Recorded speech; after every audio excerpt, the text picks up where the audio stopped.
We are delighted to welcome you to the virtual ceremony honoring the recipients of the 2025 Arts Alive Awards. I'm Heather Meeker, Executive Director of Summit Artspace. Located in Akron's historic Arts District, Summit Artspace is a nonprofit organization that connects local artists to the resources they need to thrive, professionally, creatively, and financially. Our historic 55,000 square foot Art Deco building on Market Street is owned by Summit County. It serves as a vital hub for the public to engage with the local creative community, share ideas, and help local artists make Akron and our region a meaningful, unique place to live. We offer many ways to support and sustain local artists through studio and rehearsal space, galleries, and public events like the Akron Art Walk and Artists Sunday, the weekend after Thanksgiving. We invite you to visit our resident artists during public hours on Fridays from 12 to 7 p.m. and Saturdays from 11 to 5 p.m., and to check us out online at summitartspace.org. In a thriving arts ecosystem, artists require strong investment, and they deserve to be recognized. For nearly 25 years, the Arts Alive Awards have championed incredible local artists from many disciplines, as well as arts leaders and advocates across our region. These outstanding visionaries bring art to life and inspire us with their achievements. They are practicing artists, educators, volunteers, and advocates who pave the way for the next generation of local artists. The Arts Alive Awards Selection Committee had more than 100 nominations to consider this year. Thank you to all the nominators and nominees who shared incredible stories of resilience, innovation, collaboration, and heart. We are grateful to our sponsors who have helped make this year's Arts Alive Awards program possible.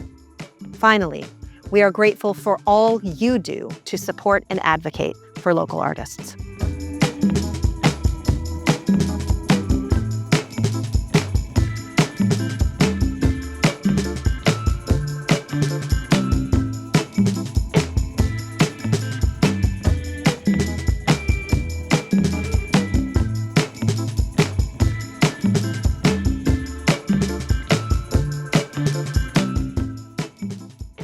So looking back in its 10th year of Arts Now, I think in the very beginning, what we all hoped for was to have an organization that was going to serve as the connective tissue of the arts and culture sector, that was going to allow both the artists and the community and the creative sector broadly to come together to make connections so that arts and culture is truly threaded throughout Summit County.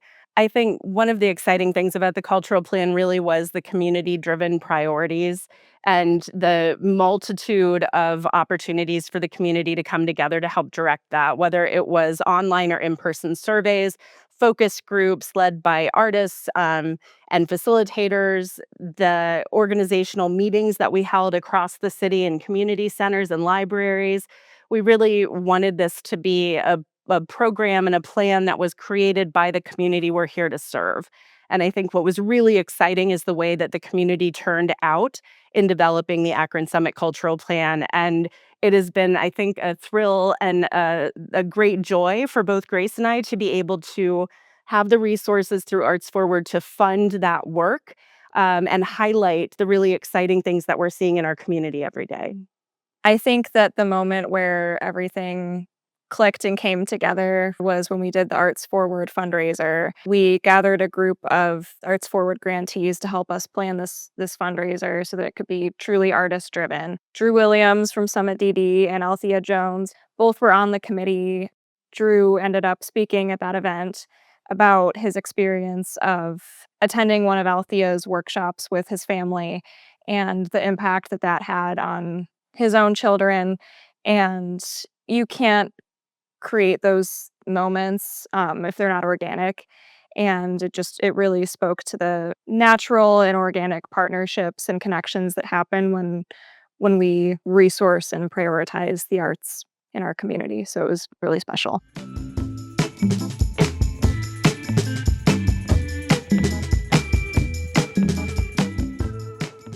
When I was in high school, I was a terrible student, and that moved over into my freshman year and was still a fact. I was floundering, going through the dark aimlessly, and I didn't know how to fix it, but I knew I had to soon. So in your sophomore year, you have to pick a major. So I wanted to shake things up with myself and make something happen, so I picked the first and shortest word in the book, art. So after that, I took a drawing course, the first in my life. Life drawing, got a C, encouraged me. So all of a sudden, it was just 1 month that I'll never forget. I didn't even believe it myself. I started reading voraciously, and I read Judith Hamilton's mythology. I went through Dante's Inferno, made it through that, and was awestruck by Gustave Doré's illustrations, and just amazed at their beauty and their intensity. So I started carving marble late at nights instead of going home late at night and skipping classes the next day. I started carving marble in the sculpture studio. I was doing etchings on the weekend in the printmaking studio. I had lost my friends because I wasn't part of staying out late at night anymore. I went to the campus bookstore and got albums on Mozart and Beethoven, and I didn't even know who I was at the time. It, it was so amazing what happened, and it changed my life. It really changed my life. Then I went on to graduate school from there, still at Kent, and decided right at the end of my junior year and my graduation for BFA that I wanted to be an artist the rest of my life. And that's what has happened.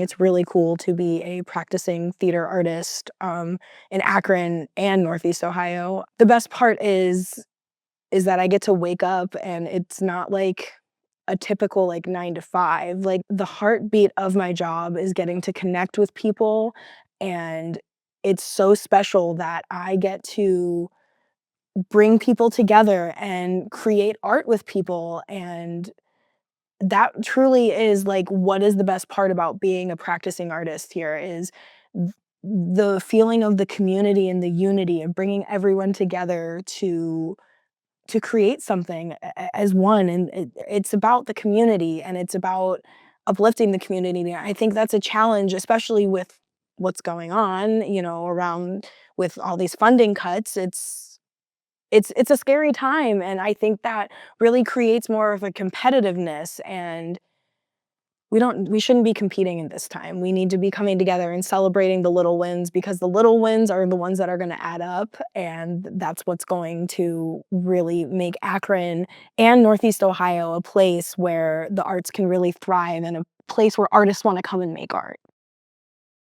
Right now, I'm working on a new production with a local theater artist, and it's his story of coming out as a trans man and navigating relationships in the world, and I'm really excited for the new works that are being produced, especially in a time where artists are combating AI through writing, through visual art, that we still have the chutzpah and the heart to come together and be like, "No, we're gonna still write our own plays, and we're gonna produce that," and I the fight is really good because real art is better than fake art.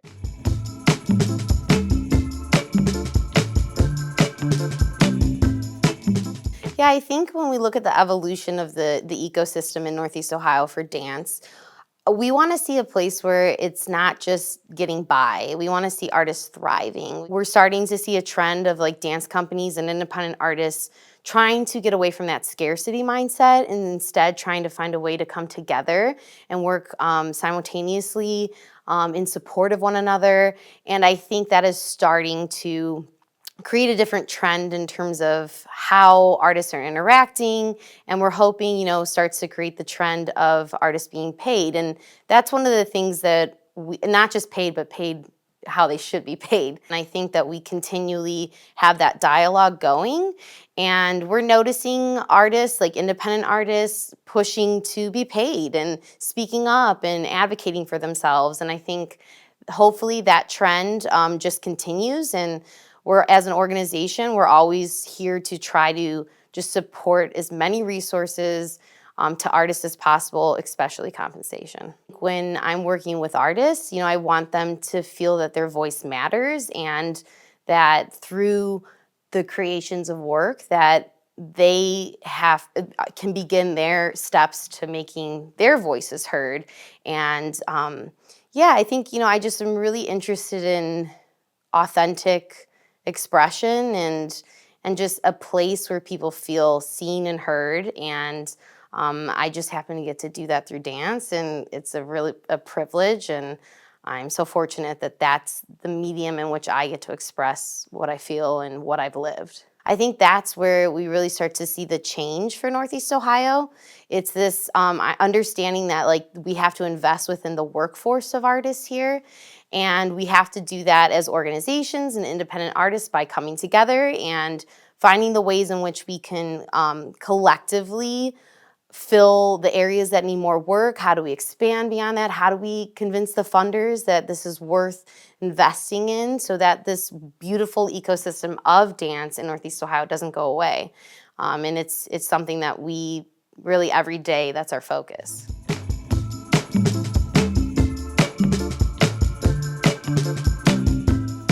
The very beginning of CAN grew out of conversations at Zygote Press among mostly small art organizations in 2011. And my friend Liz, who was running Zygote, is who pulled those conversations together. And at that time, there was tons of arts activity, and it was increasing because Cuyahoga County had the cigarette tax, which was a great stabilizing factor for nonprofit arts organizations. And it felt like the community development corporations really had recognized the value of art to re-energize neighborhoods. Like, those things were burgeoning at that time, but at the same time, the media was leaving it behind. The thing that they needed, those organizations needed, was a way to tell people about their programs, their schedules. What can you do at the Morgan Conservatory or Cleveland Institute of Art or Zygote Press or, Hedge Gallery or what have you? How do they tell people? And, of course, we have the internet. Everybody's got their Facebook or their Instagram, but it's so fragmented. There wasn't a place to go to find out what was going on in the art scene. And so the beginning of CAN was providing a platform specifically for all those organizations to tell the general public, in their own words, about their programs. Once you're doing that, you can have a platform for writers to write about shows, about issues, can do commentary, can do interviews, all these other things sort of grew from that. So it's really leveraging this communication need to amplify writers and build the conversation, to get more different writers involved. Uh, so that's what it became, and then once you have that, I mean, it's like having a great car to drive in the sense that you want to drive it, right? And so it's a way for writers to show what they can do.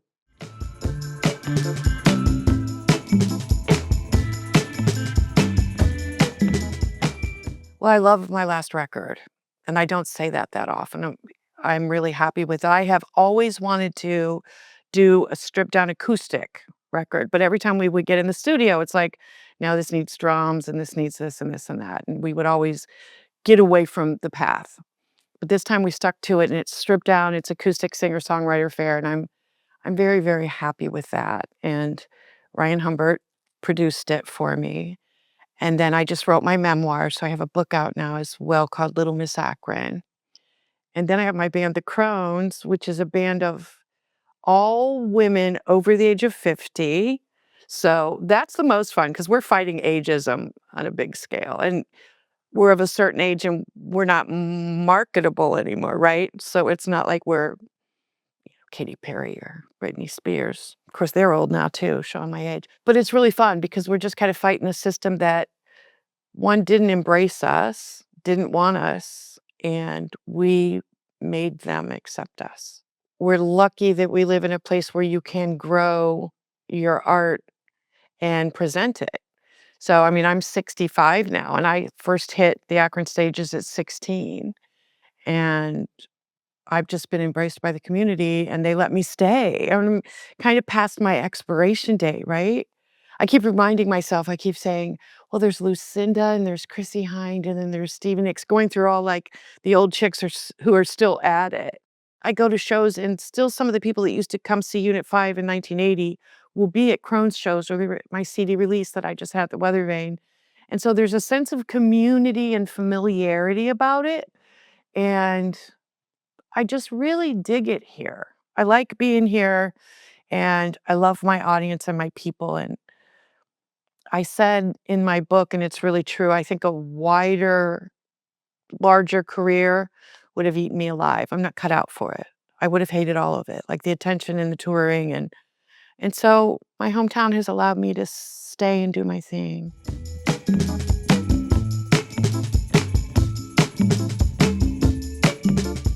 The commitments from all these individuals across community came into play, and without them, we're unsure if we would even have the largest public art display of a Black woman in the United States that makes me smile like no other.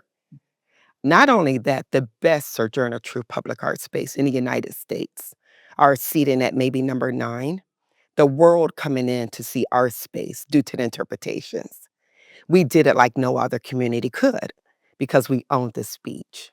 Then for her 5th generation grandson to come here time and time again, who I'm still in touch with, Corey Metlici, who runs that foundation, saying that this is the best art space of my grandmother. He said, there's no one like Akron, Ohio. I don't know how you even put it all together. And then that's owed to this gentleman here to my right, Mr. Dion Harris, the brainchild, who literally sat down and how do I come up with the space of empowerment? How he pinned that together, it's like no other. To make it equitable is one word that I like to say about this park, for everybody to be involved and come together with this place. I just want it to be a nice inspiration for other people to be able to do more things like this around. As a collaboration standpoint, this was a very unexpected project. To place a statue for Sojourner Truth, I didn't know how big it was until I got involved in it. And at first it was kind of a, well, let's fix these stairs and let's do the site. Once I got to know Tawanda and the committee, and then bringing in the action fund, it was a much bigger project than I ever thought it was, and much more important than I ever thought it was. So that was a big jump to be able to be involved in that. It just fuels my spirit because Sojourner looks like the ancestors, the great-great-grandmothers, the great-grandmothers who no one would ever give recognition to. And for that, I'm forever thankful.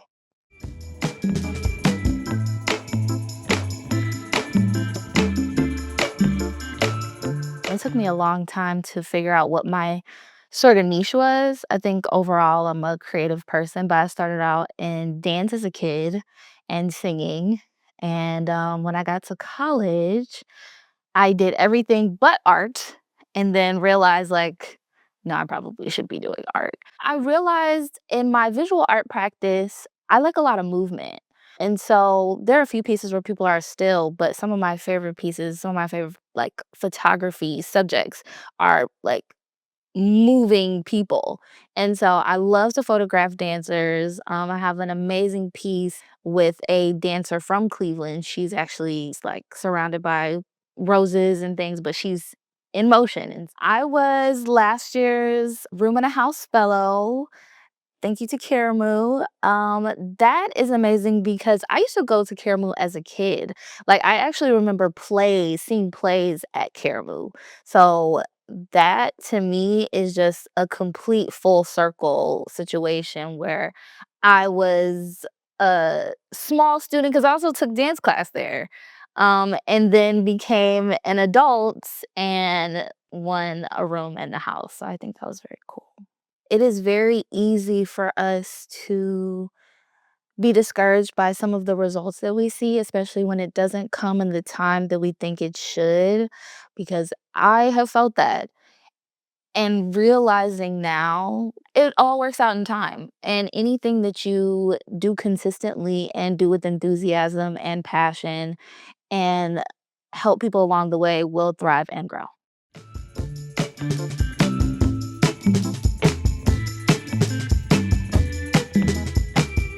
So I guess I would like to have a twofold legacy. I think I would say as perhaps one of the longest running galleries in town, and then starting the Healing Arts Collection for SUMA.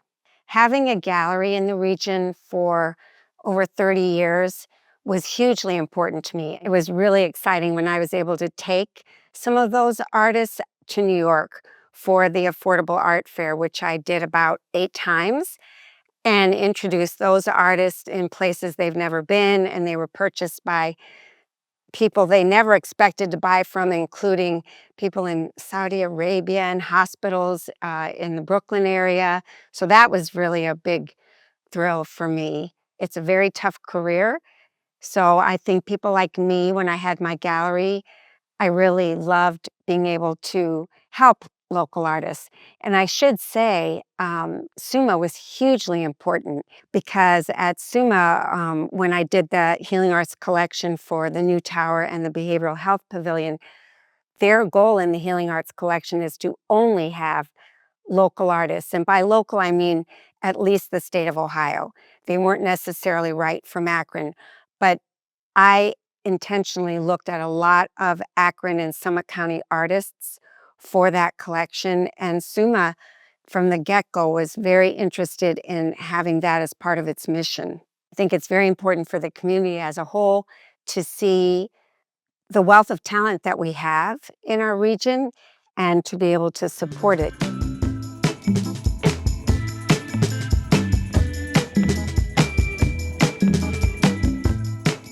So in the coming few years, I believe that there's leadership opportunities to be a little bit more innovative in our leadership style. So in my personal work, for example, I am very much interested in dismantling historical things such as colonialism in arts administration and in our institutions. So I'd like to look at that and create more innovative approaches, specifically ones where artists are put first and we have artist-led initiatives, because I believe that that really helps make more equitable spaces for artists to thrive in, and more equitable spaces for the community to become active participant and collaborator. So that's something that I, in my personal work, have found to be an issue that I'd like to address in my career. Other things, we're having conversations in the social political climate right now that I believe we're really going to see rocket and boom. So we're really going to have our administrators be at the forefront of making initiatives happen that protect our artists, protect our communities, and protect our institutions. So I also foresee that being something. Another thing that we're seeing is the introduction of AI into our ecosystem and what that's going to look like. So I'm very curious. That's not something I specialize in, but I've seen a lot of other administrators tackling that head on. So it's been really important to me to not only recruit instructors and educators who are artists first, and that's what they're specializing in, but also our administration team are all artists first.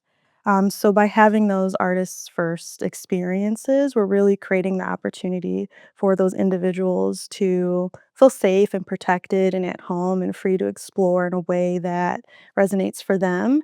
And by using our skill sets as artists as well, we're able to really curate that experience to reflect something maybe we would have even wanted when we were given the opportunity.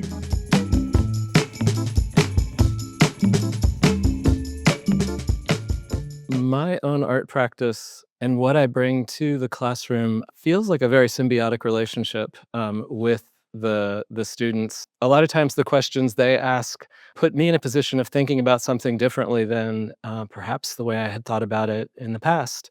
First of all, my students would probably chuckle a little bit about that because one of the things that they see me do a lot is make mistakes. I feel like trying things is really important, and um, things don't always turn out the same way when you repeat a process and do things the same every time, and so you have to problem solve and figure out what's going right and notice things that you find interesting when you're working and maybe things go wrong, but figure out how to do that again. Everything in life is filtered through us as artists, and I want them to see how all of the things, whether they seem significant or not, are actually contributing to who we are and how we communicate as artists. And so I very often find that my own work gets sort of kicked off in a lot of ways by the investigations that students are undertaking as individuals. I see them looking into topics and approaching how they look at the world in a different way, which makes me question who I am as an artist and who I am as an educator and who I am as a person in this world. So, as much as my own practice informs what I teach, I think that my students' work and their active learning informs what I'm doing in a much greater way.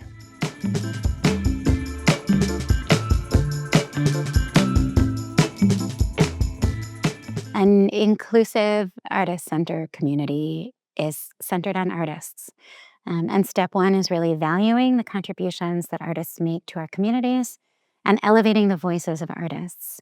So, too often in the arts ecosystem, artists are the creators, but not often enough are artists given a seat at the table as decision makers. And so, I think building an artist centered community, a people centered community, is really centering the voices of artists and opening up room at the table. Another thing I love to do is really highlighting the incredible talent and creativity that we have here. Here on the Kent campus, our students, our staff, our faculty, our alumni, but also across our region. Too often, people are looking elsewhere to find excellence and creativity. And I really think it's important to make sure that we're looking right here at home in our own communities and our own spaces. And so we highlighted the design work of an alumna of the School of Fashion in adaptive fashion. And what I thought was a really beautiful part of her story was that as a student, her journey into the field was inspired by a museum exhibition. And it was a museum exhibition called Disabled Beauty on Adaptive Fashion. This designer's father had suffered from multiple sclerosis, and he had recently passed when she saw the exhibition. And when she walked through the exhibition, she really kind of imagined how she could have helped him had she known about this. And it started her whole journey into the field. And so I think that's something that's really special to think about, is that when we empower artists and creativity and we create exhibitions and we open them up to the public, we really don't know what they might spark. And so it's really exciting to see that the work at the museum sparked that creative journey. And then in turn, bringing her back to campus, I really hope to inspire a future generation of artists and designers to think about arts, creativity, and design with that perspective in mind.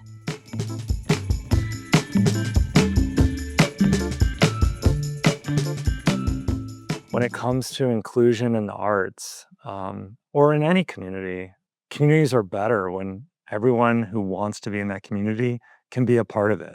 It's always been my goal for people to see the artists that I work with as artists first and people with disabilities later, if at all. So it's been really important to the artists that I work with to go into a space with other artists that may or may not have disabilities and be treated as equals.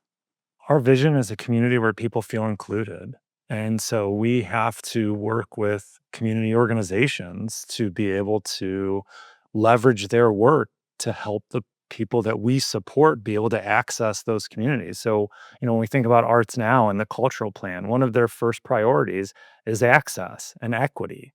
And when we think about that for individuals with developmental disabilities, that's our top priority. So we share that. So why wouldn't we partner together to move that vision forward? In my work with Summit DD and just in my life in general, I value creating relationships. So I've created relationships with several artists that I've worked with over the last, I don't know, 7 or 8 years. And I've seen them grow. I've seen them have shows.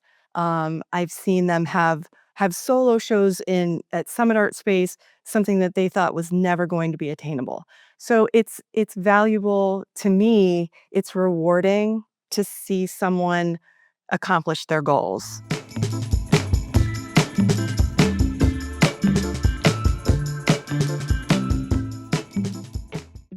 Tonight, we're here to celebrate a poet, Walter Delbridge. He is a legend. In a 24-hour period, he wrote 120 poems. All he wanted was to be published. And it turns out he was, under a different name. No one could find him, and he never knew. He said, do you write? I said, yes. He said, do you hope to be studied in American literature one day? I said, I believe I will. And that's the basis of his diagnosis of me as paranoid schizophrenic. We had a systemic racist sort of process where we institutionalized young Black men who were showing signs of greatness or leadership. It was easy to say that those were delusional and that was schizophrenia. Something is happening in our world. The masses of people are rising up. The cry is always the same: we want to be free. At that point, he went from being class president, editor-in-chief of the newspaper, Urban League president, Charles Merrill Scholar, Ford Foundation Scholar, Harvard Scholar, Yale Scholar, and instead ended up being drafted, and then it was either Vietnam or the mental institution. He was sent home from college and was admitted to Falls View Psychiatric. And from there, he didn't have the same opportunities. He was stuck in the system since. His psychiatrist, for instance, when I talked with her, she said she didn't believe that I existed and that this project was real. Until she met you. Right. Delusion of grandeur.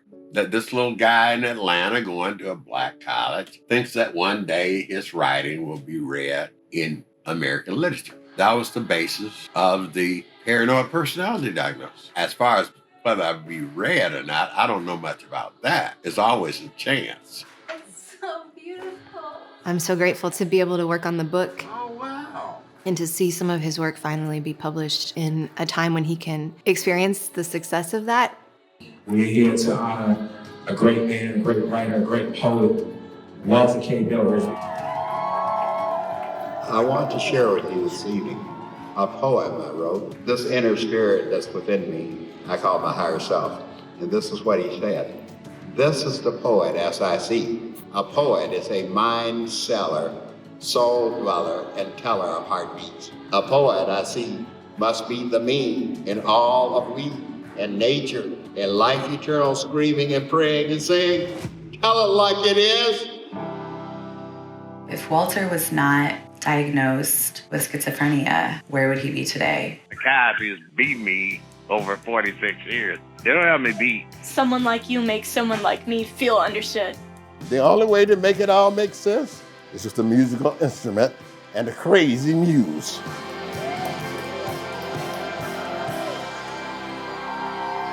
Thank you, ladies and gentlemen. This year's Arts Alive Awards recipients, along with all of this year's nominees and so many artists shaping our region, consistently collaborate across sectors to make Akron, Summit County, and Northeast Ohio a vibrant and inspiring arts landscape. To learn more about every Arts Alive Award recipient, visit summitartspace.org.